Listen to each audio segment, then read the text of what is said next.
Bienvenue sur le podcast de référence pour devenir triathlète. Je suis Hermano, producteur de podcasts sportifs depuis 2014, triathlète depuis plus de 20 ans et maintenant swimrunner. La semaine se termine et on finit bien avec le dernier épisode de la série. C'est le moment de nous laisser un commentaire sur toutes vos plateformes d'écoute favorites et de rejoindre notre groupe Facebook pour discuter ensemble des épisodes.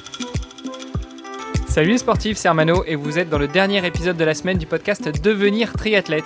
Pour co-animer cet épisode, j'ai toujours Olivier de Scooter à ma droite. Salut Olivier. Salut Hermano. Et notre invité de la semaine, à savoir Marc Pickrit. Salut Marc. Salut Hermano, salut Olivier. On a bien débroussaillé tes nombreuses vies jusqu'à présent et pourtant, rappelons-le, tu n'es qu'un jeune trentenaire. On voulait finir sur ton dernier projet que justement tu as lancé en t'associant avec Olivier Van Eyck, qu'on a déjà reçu dans ce podcast pour parler notamment de la conquête des Ardennes, à savoir ton projet Incisive. Est-ce que tu peux nous en dire, même pas plus, est-ce que tu peux tout nous dire sur le projet, Marc?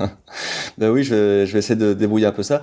Donc, oui, effectivement, quand j'ai arrêté de naviguer, il fallait un autre projet, un autre enthousiasme, en tout cas un projet plus professionnel. Ah, t'es de ce genre-là, t'es des gens qui savent pas s'arrêter en fait. C'est ça, donc il faut chaque fois trouver un autre objectif, un autre projet, un peu comme on parlait des compétitions triathlon, c'est un peu ça, on va de projet en projet, de course en course, de saison en saison, donc c'est un peu la même idée. C'est marrant Hermano, on en rencontre quand même beaucoup des gens sur ce podcast. Ouais, je connais Mathieu Stéphanie qui a pour coutume de dire dans son podcast Génération Do It Yourself ou GDIY pour les intimes qu'on est la moyenne des personnes qu'on fréquente, mais je pense aussi qu'on finit par fréquenter les gens qui nous ressemblent un peu, quoi. Donc, qui sont dans notre moyenne à nous, donc ouais, je pense que ça doit marcher dans les deux sens.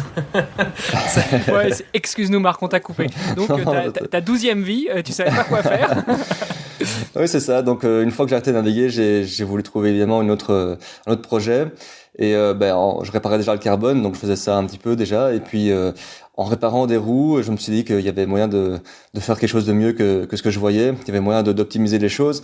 En fait, ce que je me suis rendu compte en réparant les roues, c'est que les roues étaient construites de manière un peu copiée sur le modèle d'une roue métallique qu'on faisait déjà dans le temps, il y a 20 ans, mais que le carbone n'avait pas vraiment sa place dans le sens où on avait vraiment juste changé le matériel, mais pas vraiment construit la roue autour du matériel. Et donc du coup, je me suis dit qu'il y avait moyen de prendre le carbone comme point central de cette histoire et essayer de travailler avec le carbone comme point de départ plutôt que de transposer ce qui existait déjà sur un matériau carbone.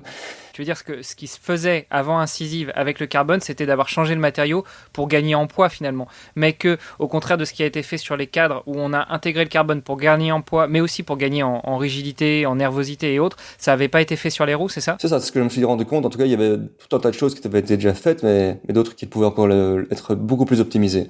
Et du coup, j'ai commencé à réfléchir un petit peu comment est-ce qu'on pouvait arranger tout ça, notamment au niveau des rayons. Je me suis rendu compte que les rayons, notamment les rayons carbone pour les roues très haut de gamme, c'était des rayons comme les rayons conventionnels en acier qui étaient juste posés sur le carbone, et donc les jonctions n'étaient pas du tout optimisées, et je trouvais que c'était vraiment dommage parce qu'on pouvait vraiment faire quelque chose de beaucoup plus optimisé, beaucoup plus net. Et donc j'ai commencé à réfléchir à ça. On a réfléchi avec Olivier, et puis on a commencé à se poser des questions et essayer de valider nos hypothèses avec un bureau d'ingénieurs. C'est comme ça qu'on a commencé à démarrer le projet. Et donc voilà, de fil en aiguille, on a fait des prototypes et on a commencé à travailler là-dessus. Et puis on s'est rendu compte que c'était un projet qui était plutôt solide et qui pouvait commencer à devenir concret, et donc on s'est lancé dedans. Solide pour de la construction, c'est quand même c'est une base, oui, c'est une bonne base. Alors, si mes calculs sont bons, tu as dit que quand tu as arrêté de naviguer, tu nous as dit les jours précédents que tu avais arrêté de naviguer en 2015, donc ça fait 6 ans que tu as arrêté de naviguer. Est-ce que ça veut dire que ça fait 6 ans que tu es sur le projet, que vous êtes sur le projet, ou est-ce qu'au contraire, tu as commencé un petit peu plus tard, il a fallu d'abord mûrir un peu l'idée, et avant d'avoir des premières idées de développement et ensuite des premiers protos? Disons que l'idée a germé en 2015, fin 2015, et puis on a commencé à travailler sur le projet, et puis ça a été, le début était un petit peu lent dans le sens où on a dû commencer avec vraiment zéro budget, donc on a cherché des financements, cherché des contacts au niveau des bureaux d'ingénieurs, et donc ça a vraiment démarré lentement. Et puis une fois que ça a commencé, il fallait développer le produit, c'est tout un combat. Et donc oui, c'est des choses qui prennent assez longtemps. Et donc maintenant on arrive doucement au bout du processus, en tout cas du premier processus pour le premier produit. Et donc c'est assez excitant parce que c'est un gros projet, c'est une grosse aventure qui commence à à rentrer dans le réel. Donc c'est toujours agréable de voir ça. Alors hier, quand on a parlé des cadres carbone, justement, tu nous disais que le carbone avait cet avantage d'être très solide, mais ce désavantage, quand il est bien posé, et dans le sens, en tout cas, pas perpendiculaire au choc qu'il pourrait recevoir. Une roue, on voit bien, je pense qu'on visualise bien, c'est rond. Parfois, c'est en contact avec la route, et parfois, sur la route, on prend des nids de poules, on prend des choses comme ça. Comment est-ce que, justement, vous essayez de vous prémunir des problèmes de choc qui pourraient se produire sur des roues, qui pourraient les faire voler en éclats? Alors, c'est assez complexe, hein. Il faut vraiment essayer de bien visualiser comment les fibres vont travailler à chaque endroit de la roue. Donc, il faut vraiment essayer de construire un tressage, vraiment une architecture de toutes ces fibres pour faire en sorte qu'à aucun moment la roue ne soit vraiment dans un endroit où elle soit dans un endroit de faiblesse. Donc il faut vraiment penser à tout, donc tous les chocs possibles, les déformations possibles, les efforts qui vont se produire quand on est en danseuse, quand on est sur le plat, quand on va travailler sur une roue arrière qui va transmettre les efforts de la transmission jusqu'à la route. Donc c'est tout un tas de choses, notamment aussi en freinage, quand on a des bandes de freinage, voilà, des roues à patins ou alors même des roues à disque, donc ce sont des efforts de freinage assez différents. Tout ça doit se comprendre, se visualiser et se prévoir dans la construction de la roue. Donc c'est toutes des choses. Très concrètement, là maintenant, donc la roue, c'est quoi les avantages? Parce qu'il y a déjà des roues en carbone qui existent aujourd'hui. Quels sont les avantages de votre roue à vous? Alors nous, on a travaillé sur deux aspects principaux. Le premier aspect, j'en ai un peu parlé, c'était les rayons. Donc on a voulu chercher à faire des rayons en carbone, mais des carbones qui soient intégrés dans une roue full carbone. Donc si on regarde un peu les roues existantes avec des rayons en carbone, ce sont des rayons carbone qui sont collés à la jante. Donc ce sont des rayons qui sont figés dans la masse de la jante. Et donc du coup, si jamais on casse un rayon, ce qui est assez courant quand on roule à vélo, on ne sait pas remplacer. Voilà, on doit changer toute la roue. Ce sont des roues qui sont assez chères, ce sont des roues qui sont un peu uniques, et donc du coup changer chaque fois une roue à chaque fois qu'on casse un rayon, c'est un petit peu délicat. Du coup, on a travaillé sur un système de rayons qui puisse être changé, donc rayon carbone, mais qui puisse être changé et réglé aussi. Donc si jamais on prend un petit peu de voile ou une petite déformation de la roue, on pourrait toujours rattraper ce jeu, et donc ça c'est un des aspects qu'on a voulu développer. Parce que là, sur la plupart quand on a une roue voilée par exemple, en général il suffit de resserrer un petit peu certains rayons pour retrouver un équilibre. Sur ces rayons, en tout cas sur ces roues 100% carbone avec des rayons carbone, du coup, c'est quelque chose qui n'est pas possible. Tout à fait, donc ce sont des choses qui sont tout à fait figées. Et donc si jamais la roue a été construite avec un tout petit peu de déviation par rapport à ce qui était prévu, c'est quelque chose de permanent. Si la roue prend un petit peu de déviation parce qu'elle a chauffé ou parce que dans l'utilisation elle a un tout petit peu bougé, c'est permanent aussi. Donc ça c'est des choses qui sont vraiment un petit peu délicates avec ce genre de roue. Nous on a voulu vraiment travailler sur quelque chose qui reste ajustable malgré le fait que ce soit tout carbone. Donc ça c'est un des aspects qu'on a voulu développer. Et alors l'autre aspect, c'est un aspect un peu particulier. Donc on parlait de l'aéro, c'est un peu dans la continuité de ça. Donc nous, ce qu'on a voulu faire, donc vous voyez un peu les roues carbone, c'est des roues avec souvent des hauts profils. Donc, ça veut dire des hauteurs de jantes assez importantes.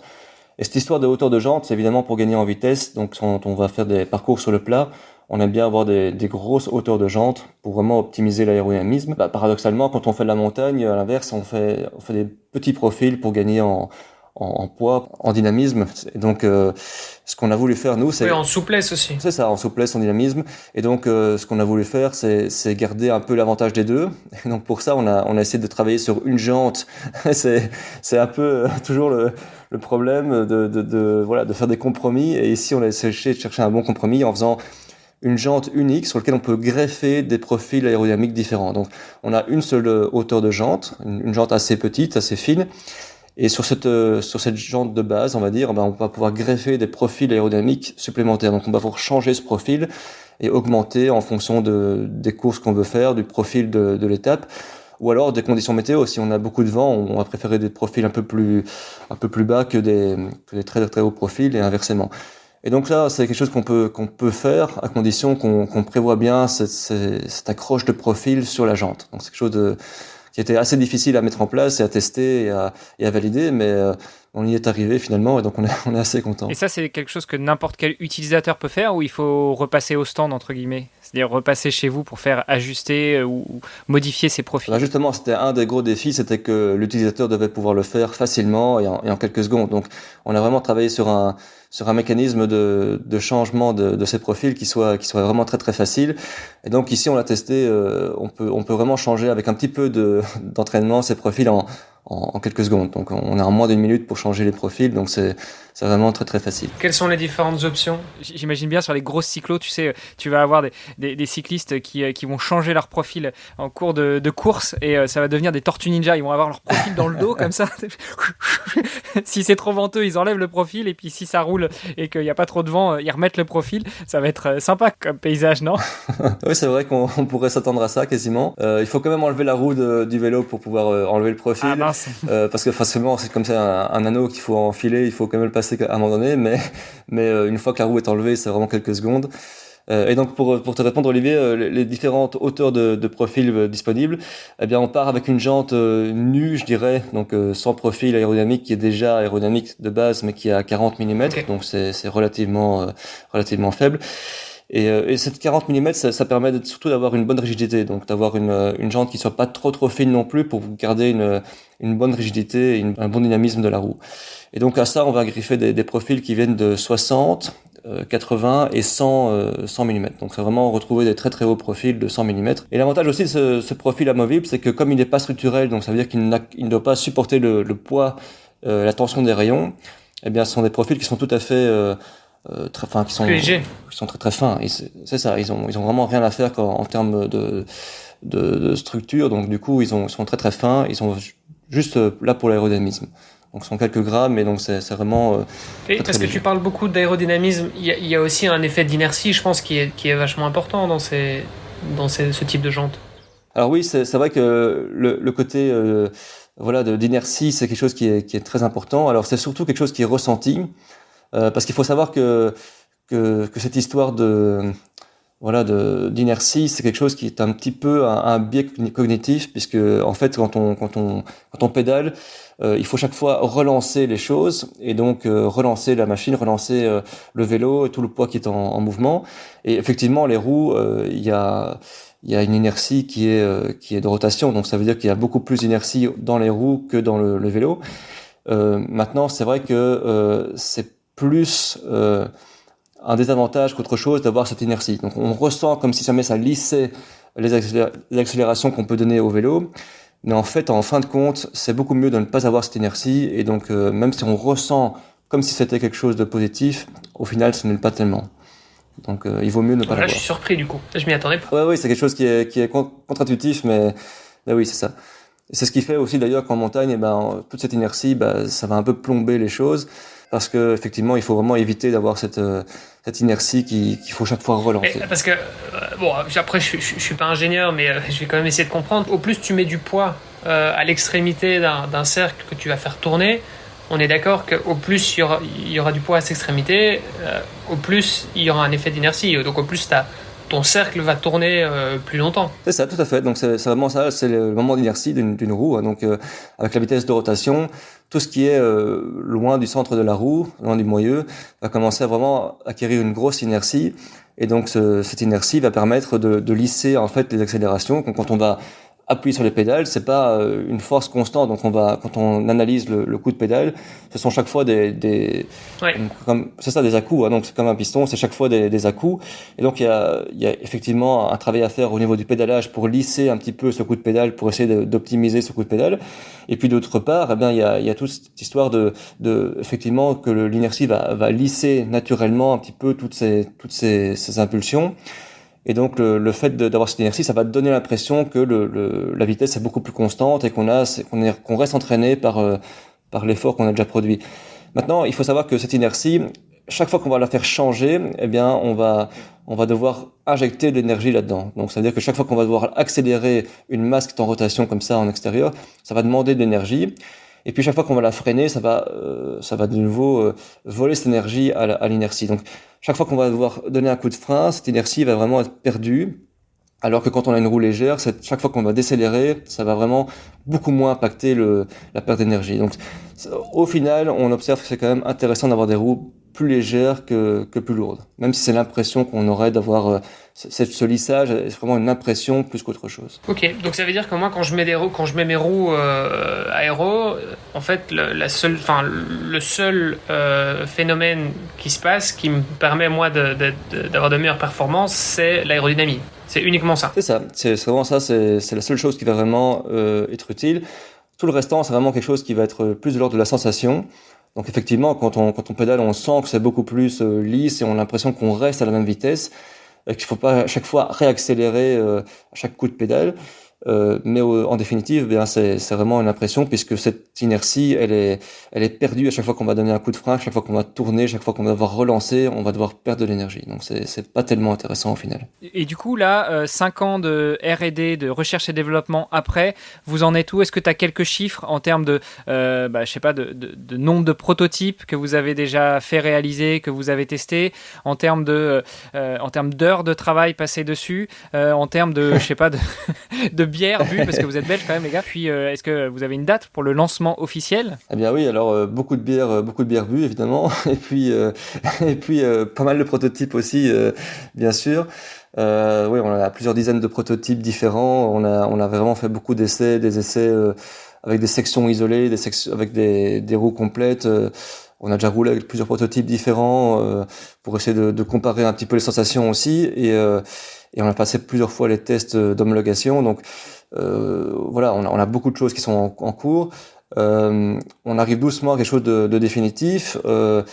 C'est un peu trop tôt que pour donner une date précise de lancement, puisqu'on n'est pas tout à fait fixé sur le programme de cette année, notamment parce qu'avec les restrictions Covid, tout ça, eh bien il y a eu pas mal de retard dans la livraison de matières premières. Donc dans les rouleaux de carbone qui sont quand même des rouleaux de matières premières qui sont assez précis, donc c'est pas n'importe quel carbone qu'on utilise, évidemment, ce sont des matières assez spécifiques. Et bien ça a pris du retard, on n'est pas dans les premiers à être livrés, donc du coup ça prend un peu de retard aussi, mais si tout se passe bien, on aimerait bien encore sortir les premières roues cette année ou l'année prochaine. Donc c'est dans cet ordre-là. Alors tu nous expliquais justement que l'une des particularités de vos roues, en dehors des rayons qui sont amovibles, c'est aussi ces profils qui permettent de passer d'une roue plus ou moins aéro à une roue très aéro. Tu expliquais aussi un peu avant que le marché que vous aviez analysé, c'était plutôt le marché des roues premium. En termes de placement, en termes de positionnement de prix, vous en êtes où? Et puis justement, est-ce que le fait de pouvoir ajuster ces profils vous permet, pour le prix peut-être d'une grosse roue, finalement d'en avoir deux? C'est ça, donc c'est un peu l'idée. Si on compare un petit peu les prix des roues de ce type-là, bien c'est quand même des prix assez importants. On est dans entre 3 et 5 000 euros plus ou moins, et même plus. On va situer plutôt dans la fourchette basse, donc plutôt dans les 3 000, 3 500 euros, quelque chose comme ça. Pas tout à fait définitif, mais c'est dans cette idée-là. Et effectivement, nous, on a 4 paires en une, quelque part, puisqu'on a la jante nue, plus les 3 profils possibles. Donc c'est comme si on avait acheté 4 paires de roues avec des profils différents. Donc ça, c'est un peu c'est un peu la comparaison qu'on pourrait faire. Et tu disais que vous aviez breveté l'invention. C'est quoi que vous avez breveté? C'est à la fois les rayons amovibles et les profils amovibles aussi? Oui, tout à fait. Donc on a breveté toute cette idée-là, tout ce développement. Donc c'est assez compliqué cette histoire de brevet, et donc de façon de protéger les choses. C'est pas tout à fait intuitif de nouveau, c'est quelque chose d'assez spécifique. Et donc on a dû apprendre pas mal de choses dans ce domaine-là aussi. Et on s'est fait conseiller, bien sûr. Et puis voilà, ce sont des brevets qui sont protégés maintenant et qui sont en cours. Donc c'était aussi un gros défi, un gros objectif d'arriver à pouvoir protéger des choses comme ça. Donc ça, c'est des brevets internationaux, c'est-à-dire que n'importe où dans le monde, il y a personne qui pourra utiliser le même système que vous. Oui, alors c'est par zone. Ici, on a protégé, en tout cas pour l'Europe, et puis on a étendu à quelques zones supplémentaires. Et puis on verra un jour ou l'autre pour le marché américain. On verra oui, parce bien. que ça a un coût, tout ça. C'est cher, les brevets. Oui, bien sûr. Ce sont des coûts assez conséquents. Et puis pour pour le début, voilà, il faut à un moment donné que ça rentre et que le produit sorte avant de pouvoir faire ce genre d'investissement aussi. Mais oui, ça doit aller de manière parallèle, bien sûr. Et c'est quelque chose que vous avez financé entièrement vous-même alors, ou vous avez des financements externes? Alors ça a été financé par nous-mêmes, bien sûr, et puis alors on a eu des subsides de la région wallonne. Et puis on a travaillé en coopération avec des centres de recherche aéronautique du côté de Charleroi, donc avec le centre Senaero. Et puis on a commencé à la production maintenant en Pologne, et donc on est maintenant sur la dernière étape de production et de mise en vente. Au niveau de la production, comment est-ce que vous vous organisiez, puisque on l'a compris dans les épisodes précédents et notamment celui d'hier, toi tu travailles déjà le carbone puisque tu répares les cadres carbone. Donc est-ce que tu produis ces roues ou est-ce que tu les fais produire? Tu as répondu à la question, vous les faites produire en Pologne. Oui, ça, on les fait produire en Pologne. On a fait pas mal de recherches ici en Belgique, notamment dans des champs de recherche, et puis de nouveau on a travaillé en coopération avec la Pologne aussi.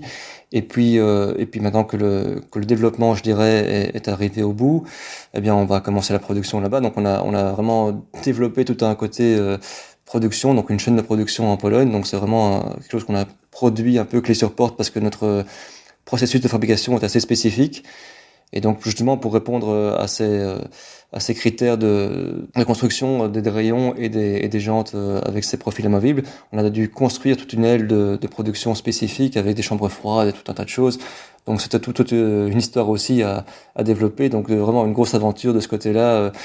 Et voilà, on est content que ça puisse enfin commencer à servir de manière concrète, parce que c'était... Alors concrètement, ça veut dire que Olivier et toi, vous vous êtes déplacés jusque chez votre fournisseur en Pologne pour contribuer à la construction de la ligne de production de vos produits. Exactement, donc comme c'est quelque chose de tout à fait nouveau comme processus de fabrication, on a vraiment dû développer ça avec lui et vraiment imaginer de nouveau tout un système de production spécifique avec tout un système de moules, de chambres froides, de transfert de matériaux, enfin tout un tas de choses qui sont vraiment spécifiques à notre manière de produire. Et dans ce cas-là, comment est-ce que vous partagez les coûts? Enfin, si tu peux rentrer dans le secret, mais comment est-ce que vous partagez les coûts avec votre fournisseur? Est-ce que lui aussi prend un risque ou tout le risque est pour vous? La majorité du risque c'est pour nous évidemment, puisque c'est nous qui sommes commanditaires et qui gardons un peu la main là-dessus. Donc c'est majoritairement nous, mais il a quand même pris des risques. Il a beaucoup investi aussi en termes de place notamment et puis de machinerie. Donc c'est vraiment quelque chose de partagé, mais c'est quand même nous qui prenons la majorité du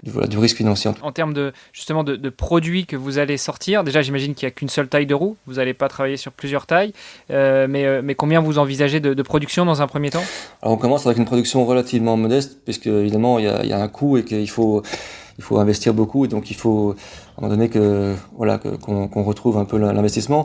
Mais on commencera avec, à mon avis, une production de plus ou moins 200 paires, 200-300 paires sur la première année. Paires, hein, donc ça veut dire c'est ça. Entre 400 et 600 roues. C'est ça, tout à fait, avec tous les profils qui vont avec.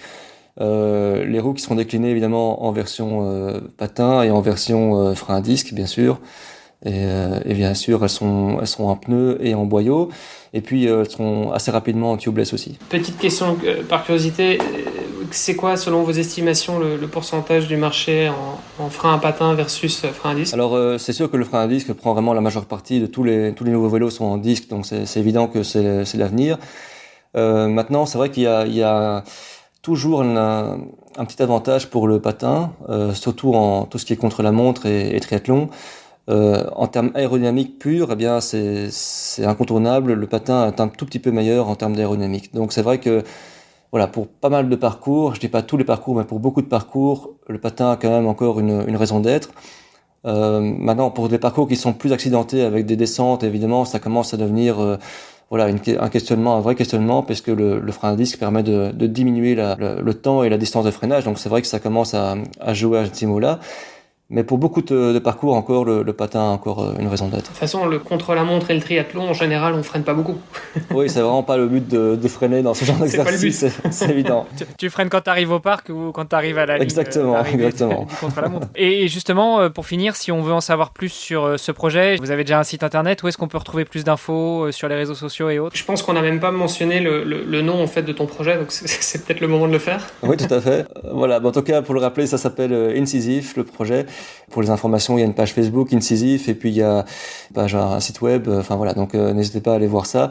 Il n'y a pas encore beaucoup de photos des roues puisque c'est encore sujet à caution et donc on on publiera ça prochainement dès qu'on aura quelque chose de concret, de propre à montrer, mais ça viendra très prochainement. Donc ça s'écrit INCISIV.